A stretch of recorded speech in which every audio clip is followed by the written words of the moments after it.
보게 되면요, 크게 7부분으로 나눌 수 있는데, 처음 공생의 사역 처음 사건들이 있죠. 그 다음 예루살렘으로 내려가셔서 몇 개월간 초기 사역이 있으셨고요.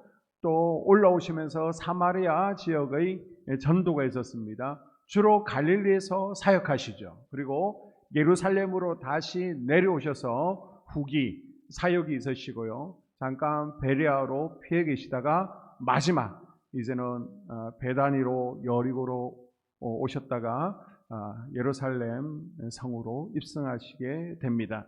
자, 먼저 처음 사건들부터 우리가 보도록 하겠습니다.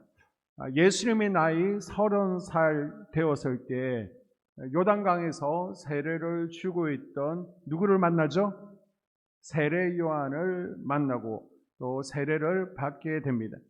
세례라는 것은 원래 이방인이 유대교에 입교할 때에 과거의 죄를 씻기 위해서 받는 예식입니다. 이것을 요한이요, 모든 유대인들에게 다시 한번 베품으로써 영적 유대인으로 우리가 다시 태어나야 된다 메시지를 던지는 거예요. 그래서 세례 요한의 세례를 회개의 세례다, 우리가 다시 태어나자, 그래서 세례를 베푸는 겁니다. 자, 그러면 질문, 예수님은 죄가 없으신 분이시잖아요. 죄가 있는 자가 그 죄를 씻기 위해서 세례를 받는데, 죄가 없으신 예수님께서는 왜 세례를 받으셨을까요? 이것에 대해서 예수님께서 모범을 보이셨다, 여러 가지 대답이 있지만 그 대답 가운데 하나가 바로 영적인 바톤 터치입니다. 예수님께 요한이요 세례를 준 것은 주의 길을 예비하는 자로서 자신이 마지막 사역을 다한 겁니다. 열심으로 달려간 거예요. 그리고 나서 예수님께서 이제 세례를 받으심으로 그 준비된 것을 세례 요한으로부터 바톤 터치, 인수를 받으신 것입니다. 이때 하늘문이 열리고요, 우리가 하나님 나라에 들어갈 수 있는 은혜를 입게 된 줄로 믿습니다. 아멘. 자, 세례를 받으신 예수님께서는요, 여리고 광야로 성령에 이끌리시죠. 그곳에서 40일 동안 금식하시며 마귀의 시험을 받게 됩니다. 화면에 보이시는 그곳에서 예수님께서 굴 가운데 또 추위를 피하시고 짐승을 피하시면서 금식을 하게 되시죠. 자, 예수님은 마귀의 3번의 시험을 받게 됩니다. 마귀의 3번의 유혹이 있었지만 전부 무엇으로 이겨내십니까? 하나님의 말씀, 기록된 말씀으로 물리치십니다. 예수님은요, 말씀 그 자체예요. 말씀이신 예수님께서 말씀으로 유혹을 물리치셨다면요, 아무것도 아닌 우리는 말할 것도 없이 하나님 말씀으로 무장해야 됩니다. 아멘. 우리에게 오는 많은 시험과 유혹을 뭘로 이겨내야 돼요? 하나님의 말씀으로 이겨내야 될 줄로 믿습니다. 아멘. 그래서 수요일 저녁에 주일날 가는데 무슨 수요일까지 나와야 되냐, 수요 성경 연구에 나오셔서 말씀을 부지런히 배우십시오. 그래서 여러분이 말씀의 기초 위에 바로 서서 또 성령의 기름 부으심을 덧입고 날마다 영적 전쟁에서 승리하는 삶을 살아갈 수 있기를 주의 이름으로 축복합니다. 아멘. 예수님께서 40일 동안 이제 금식 기도하시고요, 이제 올라오는 길에 가나 혼인 잔치집이 목적지입니다. 미리 내려오시기 전에 어머니 마리아하고 얘기가 됐던 것 같아요. 올라오는 길에 베드로를 비롯한 몇 명의 제자를 만나죠. 함께 동해에서 가나 혼인 잔치집에 오게 됩니다. 이곳에서 첫 번째 이적을 행하시죠. 물을 포도주로 만드는 이적을 보이십니다. 자, 이 이적을 보이신 목적은요, 제자들이 예수님이 진짜 메시아라는 것을 믿지 못하는 거예요. 그래서 베드로를 비롯한 제자들이 예수님이 진짜 메시아다, 하나님의 아들이다, 이것을 믿게 하기 위해서 이적을 보여주시는 겁니다. 자, 이제 예수님께서요 예루살렘으로 내려가십니다. 예수님께서는요 유월절을 지키기 위해서 예루살렘으로 내려가서 많은 말씀을 전하시고 기적을 행하십니다. 그래서 요한복음에 보게 되면요, 성전에 들어가셔서 성전을 깨끗게 하신 사건이 종려주일 이후에 예수님께서 십자가에 달리시기 일주일 전에만 있은 것이 아니라 요한복음을 보게 되면 처음으로 내려가셨을 때 첫 번째 성전 정화 사건이 생애 초기에 있었던 걸로, 공생의 초기에 있었던 걸로 나와 있습니다. 그러니까 성전 정화 사건은 두 번이라는 것이죠. 그리고 이곳에서 한 6개월 정도 보내게 되는데요. 어느 날 밤 유대인의 간은 니고데모가 예수님을 몰래 찾아온 거예요. 이 사람은요, 바리새인입니다. 산에 들린 공의, 지금으로 우리로 얘기하면 국회의사당 국회의원이죠. 이 사람은 많은 사람들이 알고 있습니다. 그래서 눈을 피해서 몰래 예수님께 찾아 나옵니다. 그리고 예수님께 묻죠. 예수님, 내가 보니까 당신은 하나님의 아들이 맞습니다. 하나님께로부터 온 것이 분명합니다. 확실한 거 맞죠? 라고 질문합니다. 이때 예수님께서 엉뚱한 대답을 하시죠. 네가 거듭나지 아니하면 하나님 나라를 볼 수 없느니라. 아니, 니고데모는 거듭난다는 말이 뭔지를 이해하지는 못하는 거예요. 아니, 제가 지금 나이가 먹을 만큼 먹었는데 어떻게 엄마 뱃속에 다시 들어갈 수 있습니까? 라고 했을 때 예수님께서 다시 한번 말씀하시죠. 네가 물과 성령으로 거듭나지 아니하면 하나님 나라에 들어갈 수 없느니라. 여러분, 이 거듭남의 은혜가 여러분에게, 여러분의 가족들에게, 자녀들에게 있기를 주의 이름으로 축복합니다. 아멘. 자, 유대 지역에서 7, 8개월가량의 사역을 마치시고 갈릴리로 올라가시게 됩니다. 늘 말씀드린 것처럼 저 갈릴리 북쪽에서 또 유대 예루살렘으로 올 때에 직선으로 오면 가깝지만은 일부러 저 요단 건너편으로 돌아서 오게 됩니다. 왜 그렇다라고 말씀드렸습니까? 사마리아 지역은 아주 청박히 여기는 땅입니다. 그래서 사마리아에 들어가지 않는데 예수님께서 일부러 사마리아 지역으로 들어가시죠. 누구를 구원하기 위해서 수가성에서 운물가의 한 여인을 만나게 됩니다. 그리고 그 여인에게 복음을 전하게 되고요. 이 여인을 통해서 사마리아 지역에 복음이 전해지는 은혜가 임하게 됩니다. 나를 통해서 우리 가정에, 우리 주변에 복음이 전하되어지는 은혜가 있기를 주님의 이름으로 축복합니다. 아멘. 자, 예수님께서 사셨던 고향 나사렛으로 드디어 돌아오게 됐습니다. 그리고 어느 안식일 날 늘 하시던 대로 회당에 들어가게 되죠. 지금까지 예수님을 잘 알고 있던 이 동네 사람들은요, 예수님께서 이미 예루살렘에서 7, 8개월 동안 어떤 일들을 하셨는지 소문을 통해서 잘 알고 있었습니다. 그래서 이제는 8개월 만에 돌아온 예수님을 어떤 눈으로 볼 것인가? 이게 관건인 거예요. 예수 그는 누구인가? 이것을 정확하게 규명해야 되는 순간이 왔습니다. 이때 예수님께서 안식일 날 나사렛 회당에 들어가시죠. 그리고 두루마리 성경을 탁 펴시고는요, 이사야서의 한 부분을 읽으십니다. 그 본문이 이사야서 61장 1절에서 3절인데요. 주 여호와의 영이 내게 내리셨으니 이는 여호와께서 내게 기름을 부으사 가난한 자에게 아름다운 소식을 전하게 하려 하심이라. 나를 보내사 마음이 상한 자를 고치며 포로된 자에게 자유를, 갇힌 자에게 노임을 선포하며. 아멘. 아멘. 이 말씀을 하시면서 예수님께서 오늘 이 본문 말씀이, 이 글이 너희의 귀에 이미 이루어졌다라고 말씀하시는 거예요. 그러니까 이사야서에 나타난 그 사람, 눈먼 자를 보게 하고 눌린 자를 자유케 하는 사람, 그 사람이 바로 예수님이라고 말씀하신 겁니다. 나사렛 회당에 모였던 유대인들은 깜짝 놀라는 거예요. 아니, 저 사람은 목수의 아들 아니냐, 어릴 때 자라나는 모습을 우리가 보지 않았느냐. 그런데 얼마나 메시아가 되고 싶으면 자기를 메시아라고 그러느냐, 막 비난하고 수근거리는 겁니다. 이때 예수님께서 요한복음 8장에 보게 되면요, 아브라함이 나기 전에 내가 이미 있었다. 유대인들에게는 아브라함이 최고예요. 그런데 내가 아브라함보다 고참이라는 거예요.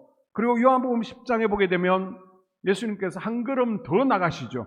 나와 아버지는 하나다. 하나님과 동격이라는 유대인들이 들을 때는 신성 모독이거든요. 그래서 도저히 안 되겠다. 유대인들이 저 청년 예수를 가만두면 안 되겠다. 그래서 예수님을 저 산 위로 몰아가죠. 그래서 절벽에서 떨어뜨려서 죽이려고 합니다. 이때 성령께서 예수님을 빼내서 이제는 온 가족들과 함께 나사렛에서 가버나움으로 이사를 하시게 됩니다. 이제 사역지가요, 나사렛이 아니라 가버나움이 총 사역의 본부가 되어지고 이곳에서 2년 반이라는 세월을 보내게 됩니다. 예수님의 공생애 가운데 거의 70% 정도의 시간을 예수님께서 이 갈릴리 지역 그리고 가버나움을 중심으로 보내게 됩니다. 예수님께서 가버나움에 오셔서 가장 먼저 하신 일이 뭘까요? 기도하시는 거예요. 밤이 새도록 기도하시면서 12제자를 선택하십니다. 물론 그전에도 제자들이 따라다녔습니다. 그러나 12명의 제자를 공식적으로 선택하신 것은 바로 가버나움이었습니다. 그리고 나서 12제자를 데리시고 4가지 사역을 하십니다. 그게 뭡니까? 치유하시죠. 많은 병자들을 치유하셨습니다. 그리고 귀신에게 눌린 자들을 축사하셨습니다. 귀신을 쫓아내셨고요. 또 제자들을 가르치시고 복음을 전하는 이 4가지 사역을 예수님께서 하셨습니다. 자, 예수님께서 저 베스다 지역의 한 언덕으로 올라가시죠. 그리고 그곳에서 말씀하시는 거예요. 심령이 가난한 자들은 복이 있나니 천국이 저희 것이다. 애통하는 자는 복이 있나니 저희가 위로를 받을 것이다. 이게 뭐예요? 팔복 산상수훈입니다. 산상수훈이 마태복음 5장에서 6장, 7장에 쭉 나오고 있습니다. 이 산상수훈에는요, 한마디로 요약한다면 구별되게 살라는 것입니다. 바리새인, 서기관들과 다르게, 저 세상 사람들과 다르게 살라는 것이죠. 그리스도인들이 반드시 지켜야 될 중요한 메시지들, 덕목들, 행동 규칙들이 이 산상수훈 가운데 있습니다. 그리고 예수님께서 백성들을 가르치실 때에 비유로 말씀을 가르치십니다. 이 비유라는 것은 천국의 진리들이 있습니다. 이 천국의 진리를 추상적으로 말씀하시는 것이 아니라 일상생활 가운데 우리가 쉽게 접할 수 있는 뭔가를 예를 들어서 쉽게 풀어내는 겁니다. 그래서 우리는 설교 가운데는 예화를 든다 그러죠. 잘 이해하지 못하는 분들을 위해서 예화를 드는 것, 그런 것으로 이해하시면 됩니다. 제자가 아니 그냥 말씀하시면 되는데 왜 굳이 비유로 말씀하십니까? 라고 했을 때 예수님께서는 저희는 보아도 보지 못하고 들어도 깨달지 못한다 라고 말씀하시죠. 이게 무슨 말씀이냐라고 그러면요, 말씀을, 예수님을 마음을 열고 받아들이는 자는 예수님께서 비유로 말씀하실 때 다 깨달아진다는 거예요. 너무 재밌고 쉬워서 말씀이 잘 들립니다. 그런데 예수님에 대해서 반감을 가지고 있는 이들은 무슨 말인지 깨달지 못하도록, 비유라는 것은 예수님의 말씀을 가리는 기능이 있습니다. 그래서 이해하지 못하도록 예수님께서 비유로 말씀하신다라고 말씀하셨습니다. 자, 예수님께서는요, 이렇게 산 위에서도 가르치시고 사람들이 막 몰려올 때는 너무 사람들이, 청중들이 많으니까 갈릴리 호수에 배를 띄우시고 배 위에서 말씀을 선포하시고 가르치시는 거예요. 그날도 배 위에서 말씀을 가르치셨습니다. 그리고 이제 저녁이 어둑해졌을 때 제자들에게 저 건너편으로 건너가자라고 말씀하시죠. 이제 갈릴리 호수를 배가 건너가고 있습니다. 예수님은 너무 피곤하셨어요. 그래서 깜빡 배에서 잠이 들었습니다. 그런데 갑자기 이 갈릴리 호수에 폭풍이 몰아치는 겁니다. 우리가 지금 봄바람이 저녁 한 오후 3시 되면 막 많이 불어서 감기 걸리신 분들 많으시잖아요. 갈릴리 호수도 갑자기 기온차 변화 때문에 폭풍이 아주 무섭게 일게 됩니다. 이때 어부 출신인 이 제자들이, 백전노장들이 야단법석을 떨면서 예수님을 깨우죠. 예수님, 우리가 죽게 되었습니다. 예수님 일어나셔서 좀 우리 어떻게 해 주십시오. 예수님이 명령하셔서 예수님께 순종하고 배를 띄웠다고 우리가 다 죽게 되었습니다 라고 막 예수님께 불평을 털어놓는 거예요. 이때 예수님께서 일어나셔서 뭐라고 말씀하세요? 폭풍아 잠잠하라 외치자 폭풍이 잠잠해졌습니다. 그러고 나서 예수님께서는요, 제 아들에게 믿음 없음을 꾸짖으시죠. 그러자 제 아들이 깜짝 놀라서 도대체 저분은 누구시기에 이렇게 바람까지도 바다까지도 통치하시느냐 크게 놀라죠. 이건 예수님의 의도였습니다. 하루 종일 말씀을 가르치시고 나서 배를 띄워서 폭풍을 만나게 한 것은요, 예수님께서 의도적으로 내가 누군지 아니 나는 폭풍까지도 다스리는 자연을 통제하는 하나님의 아들이라는 것을 제 아들에게 살아있는 경험으로 지금 보여주고 있는 것입니다. 예수님은 또 제자들을 이제 단합을 위해서, 그리고 제 아들을 좀 편히 쉬게 해주기 위해서 벳세다 수양회를 떠나게 되죠. 제 아들을 데리고 이제 리더 수양회를 가게 됩니다. 근데 그 소문을 듣고 또 수많은 사람들이 따라오는 거예요. 자, 저녁 때가 되었습니다. 어두컴컴해졌는데 제 아들은 걱정되는 겁니다. 이 사람들에게 먹을 것을 줘야 되는데 아무 가진 것도 없습니다. 그러니까 빨리 해산시키는 것이 정답이다라고 생각합니다. 그래서 예수님께 이제는 날이 저물었으니까 빨리 저들을 해산시켜야 됩니다라고 하니까 예수님께서 니네들이 먹을 거 줘라고 말씀하시죠. 아니, 우리가 지금 우리 먹을 것도 없는데 제 먹을 것도 없는데 무슨 먹을 것을 줍니까? 라고 할 때 빌립이 빨리 계산기를 두드리죠. 지금 저들을 다 먹이려고 그러면 200데나리온이 필요합니다. 200데나리온은 원 데나리온이 1일 품삯이죠. 그러니까 하루 10만으로 따지면요 2천만 원입니다. 2천만 원이 어디 있습니까? 라고 따질 때에 안드레는요, 그때 예수님의 말씀에 반응해서 빨리빨리 사람들을 찾아다닌 거예요. 그러다가 한 어린아이가 가지고 있는 오병이어 물고기 2마리와 보리떡 5개를 가지고 나왔습니다. 이 오병이어를 통해서 5,000명을 다 먹이고요, 많이 남는 이적을 예수님께서 보여주시죠. 예수님께서는요, 이 기적을 통해서 믿음 없는 제 아들을 깨우치셨을 뿐만 아니라 예수님은 백성들의 필요까지도 채워주시는 분이구나 라는 것을 보여주는 거예요. 예수님은요, 우리의 필요를 채워주시는 분이십니다. 그리고 여기서 중요한 것은요, 물고기 2마리와 보리떡 5개를 내놓은 한 소년의 헌신이 있을 때 기적이 일어났다는 거죠.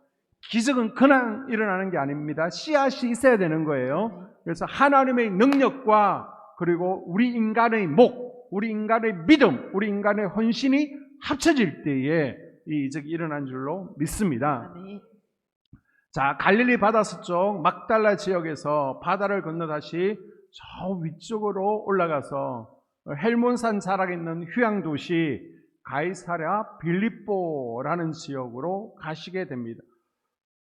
이스라엘에 가게 되면요, 밑에는 더워요. 한여름입니다. 35도, 40도 되는데 저 헬몬산 위에를 보게 되면 눈이 덮여 있습니다. 그러니까 굉장히 시원하겠죠.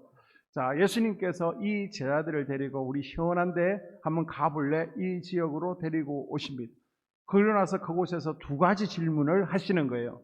사람들이 나를 뭐라고 하느냐? 그리고 너희는 나를 누구라고 생각하느냐? 이 2 질문은요, 지금까지 사역하신 예수님께서 십자가를 앞에 두고 제자들에게 기독론이라고 그러죠. 신학적으로 기독론.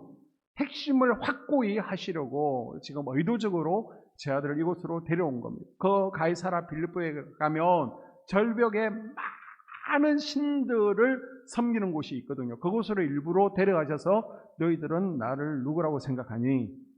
십자가 사건을 지금 한 7달쯤 남겨두고 있을 때입니다. 지금까지 예수님께서 행하시고 말씀하신 핵심은요, 예수 그분은 누구인가? 그것을 찾아내라는 것입니다. 왜요? 이것이 영생을 얻는 열쇠이기 때문입니다. 이때 베드로가 말하죠. 주는 그리스도십니다. 살아계신 하나님의 아들이십니다. 한번 따라볼까요? 주는 그리스도십니다. 주는 그리스도십니다. 살아계신 하나님의 아들이십니다. 살아계신 하나님의 아들이십니다. 우리 모두에게도 이 고백이 있어야 될 줄로 믿습니다. 아멘. 자, 이 고백이 있은 지 한 일주일 후에요, 예수님께서는 핵심 제자 3명을 데리고 산기도를 가시게 됩니다. 베드로와 야고보, 요한을 데리고요, 산기도를 가신 가운데 예수님의 모습이 변하십니다. 그래서 우리가 그 산을 다볼산이라고 그러는데 일명 변화산이라고 그러죠. 예수님께서 이곳에서 변화되시는데 은하수가 내린 것처럼 예수님에서 반짝반짝 온몸에서 빛나는 현상이 나타나게 됩니다. 예수님의 모습이 평소에 먼지 많이 덮어쓰신 팔레스타인의 초췌한 청년의 모습이 아니라 영광 중의 모습, 앞으로 천국에서 계실 모습으로 변한 것을 제 아들이 다 본 거예요. 이 제 아들은 그 모습을 본 순간 요즘 아이들 말로 그냥 뿅 가버린 겁니다. 천국의 모습을 보았으니 그것을 보고 싫다라고 할 리가 어디에 있습니까? 너무 좋아서 베드로가 뭐라고 말합니까? 우리 이곳에다가 초막셋을 지읍시다. 하나는 예수를 위해서, 하나는 모세를 위하여, 하나는 엘리야를 위하여 우리가 여기서 함께 살면 좋겠습니다. 영광 중의 모습을 보았습니다. 지금 천국의 예고편을 조금만 보여줬는데 이것을 보고 베드로가 너무너무 좋아서 흥분하고 나 여기서 살고 싶다라고 한 거예요. 우리 속회도 마찬가지입니다. 우리 속회가 지향하고 나가야 될 것이 어디라고요? 천국 공동체. 그곳 가운데 천국을 경험케 하라는 것입니다. 여러분은 이미 믿음이 있기 때문에 그냥 천국 사모하는 마음이 있지만은 새가족들은 천국이 어떤 곳인지를 몰라요. 그래서 여러분이 속회를 통해서 이런 곳이 천국 맛보기라면 나는 꼭 천국 가야 되겠다. 그래서 믿음 생활 잘 포기하지 않고 해야 되겠다. 그런 마음이 들 수 있도록 여러분의 속회가 변화산이 될 수 있기를 주의 이름으로 축복합니다. 아멘. 자, 그 자리에 구약을 대표하는 두 주역, 율법의 대표자가 누구예요? 모세. 선지자의 대표가 누구예요? 엘리야가 나타납니다. 그 다음에 예수님께서 데리고 간 제자들이 누구예요? 베드로, 야고보, 요한. 이들은요 신약의 주역들입니다. 그러니까 지금 구약의 주역들 그리고 신약의 주역들, 신구약의 주인공 되시는 예수님과 하나님 이렇게 다 모인 거예요. 그리고 어떤 일이 일어납니까? 이곳에서 지금 천국 회담이 벌어지고 있습니다. 구약에서는 예수님을 전했던 사람들, 그리고 앞으로 신약에서는 예수님을 전할 사람들, 그 다음에 신구약의 주인공 되시는 예수님, 하나님 함께 모여서 큰 안건을 처리합니다. 그 안건이라는 것은 예수 그리스도께서 이런 천국의 영광을 누리기 전에 십자가에 달릴 것이다. 십자가에 달려야 된다. 어린 양으로서 십자가에서 피 흘리셔야 된다. 그 안건을 드디어 처리하게 됩니다. 예수 그리스도께서 예루살렘에서 십자가에 달리셔야 된다는 것에 대해서 다시 한번 확인받은 것이 바로 변화산 사건입니다. 예수님께서는요 변화산 사건을 기점으로 해서 이제 갈릴리 사역의 종지부를 찍으시죠. 그리고 이제 갈릴리를 떠나서 예루살렘으로 향하게 되시는데 예루살렘으로 가시기 전에 한 아이를 만나게 되죠. 자, 이제 십자가를 지시기 위해서 예루살렘으로 떠나실 때 변화산 아래에 한 아이가 와 있습니다. 아버지가 데리고 왔죠. 이 아이가 귀신 들렸습니다. 9명의 제자가 아무리 이 아이를 붙들고 귀신아 나가 그래도 나가지 않는 거예요. 씨름하고 있습니다. 귀신 들림으로 인해서 이 아이는 간질을 하고 있습니다. 자해를 하고 있습니다. 그리고 자살 시도를 하고 있습니다.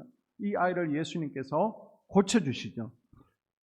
제자들이요 그날 저녁에 조용히 예수님께 왔습니다. 예수님, 우리는 9명이 그렇게 붙들고 기도해도 어떻게 해도 이 아이가 낫지 않았는데 어떻게 예수님께서는 단번에 고치셨습니까? 라고 할 때 예수님께서 두 가지를 말씀하시죠. 자, 마태복음 17장 14절 이하에 보게 되면 그들이 무리에게 이르매 한 사람이 예수께 와서 꿇어 엎드려 이르되 주여 내 아들을 불쌍히 여기소서. 그가 간질로 심히 고생하여 자주 불에도 넘어지며 물에도 넘어지는지라.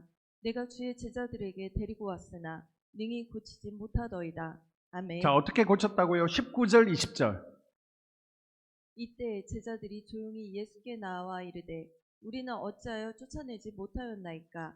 이르시되 너희 믿음이 작은 까닭이니라. 아멘. 왜 쫓아내지 못했다고요? 믿음이 작은 까닭이다. 예수님께서 내 질병을 고칠 수 있다. 예수 그리스도의 이름으로 귀신이 떠나간다. 믿어야 되는데 믿지 않으니까 이런 일이 일어나지 않았습니다. 여러분, 불신앙은요, 믿지 못하면 성령의 역사를 제한하게 됩니다. 지금도 믿을 때 역사는 일어나는 줄로 믿습니다. 이 저녁에도 여러분이 믿고 나와서 간구할 때 하늘에서 불이 내리고 문제가 해결되는 것을, 귀신이 떠나가고 치유가 일어나는 것을 경험하게 될 줄로 믿습니다. 그리고 예수님께서 또 한 가지 뭘 말씀하시죠? 마가복음 9장 29절에 이르시되 기도 외에는 다른 것으로는 이런 종류가 나갈 수 없느니라 하시니라. 아멘. 기도 외에는 이런 귀신들이 나가지 않는다는 겁니다. 여기서 이런 종류는 귀신입니다. 귀신들이 나가지 않는 거예요.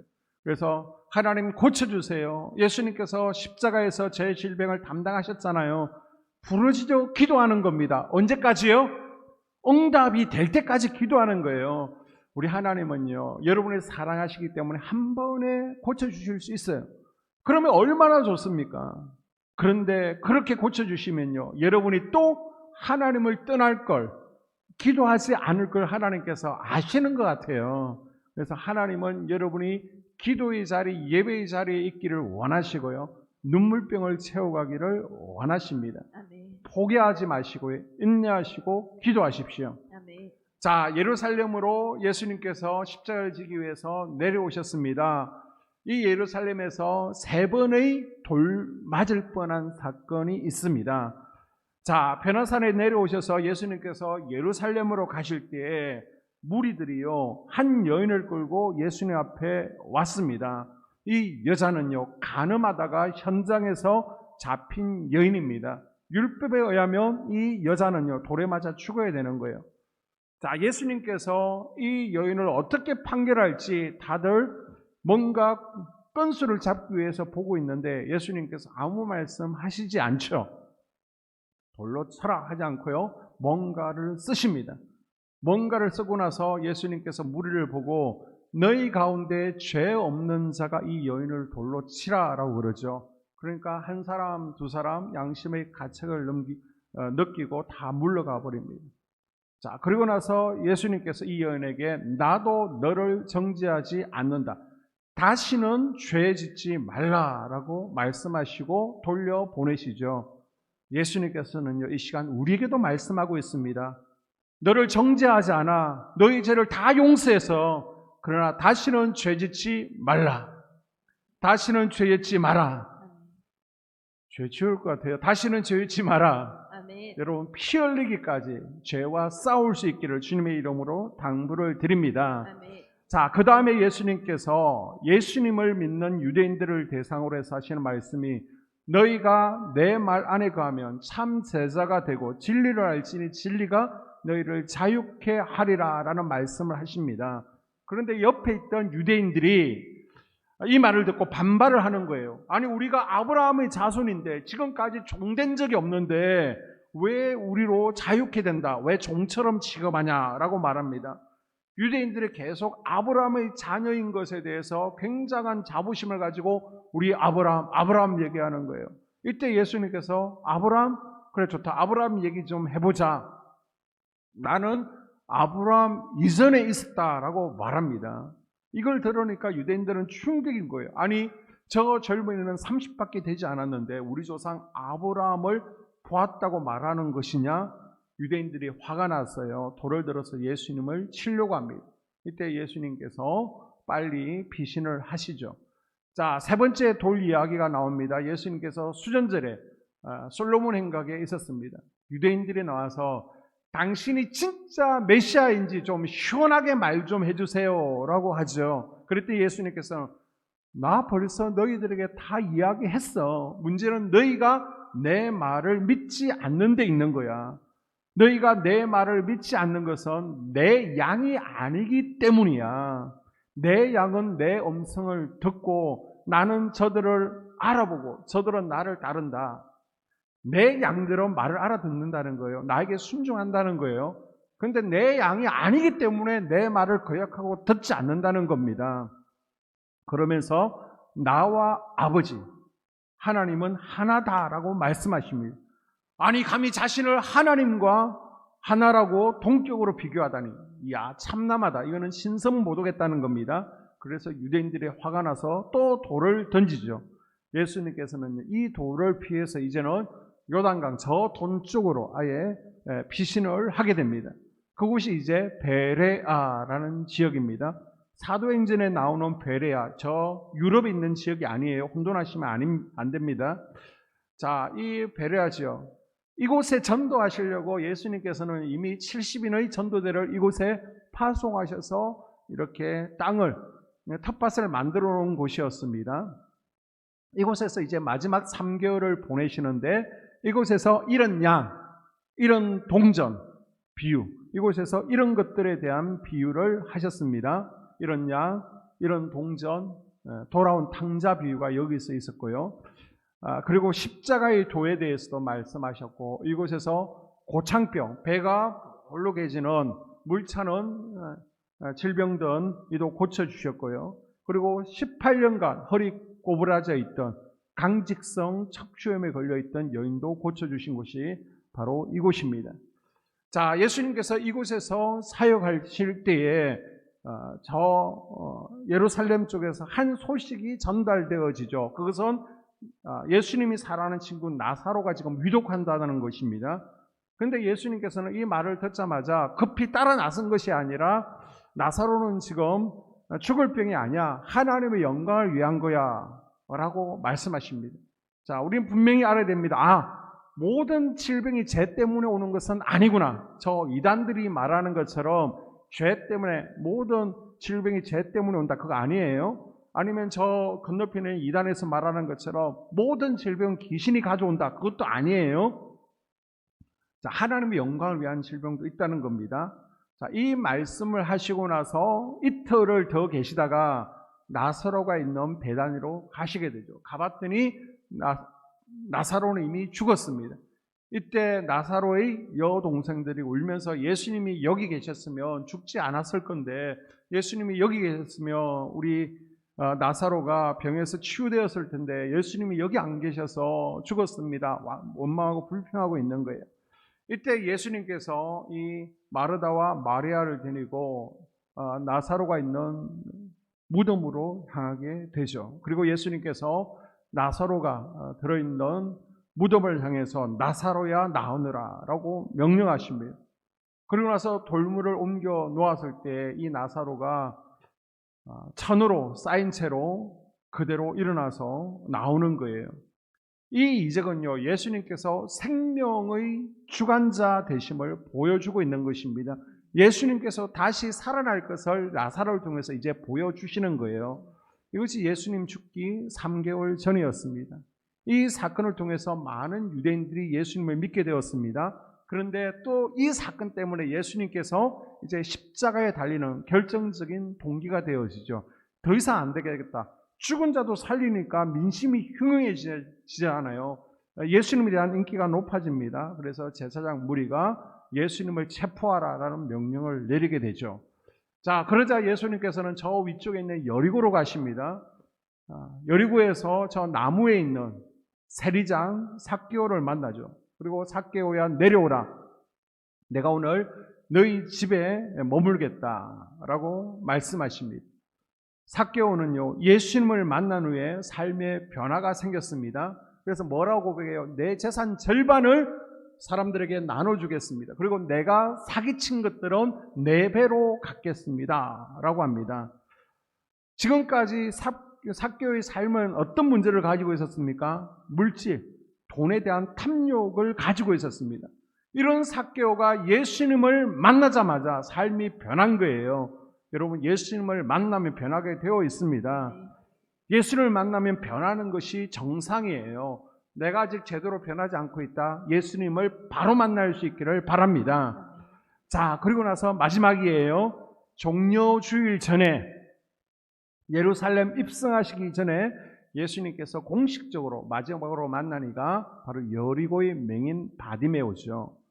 바디메오는요, 여리고에 살고 있던 디메오의 아들입니다.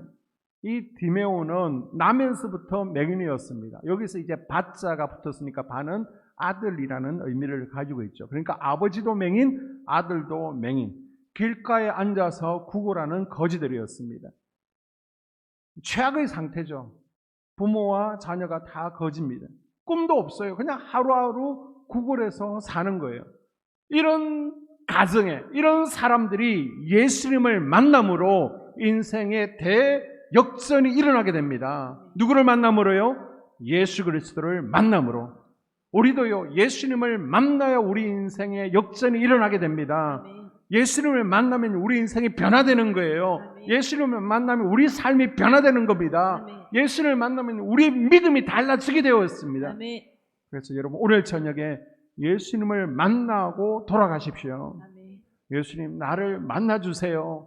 나를 만져주십시오. 나에게 은혜 베풀어 주십시오. 우리가 바디메오처럼 부르짖어 기도하고 간절히 주님 앞에 나아가서 주님 손을 붙드는 은혜의 시간 될 수 있기를 주의 이름으로 축복합니다. 아멘. 기도하겠습니다. 하나님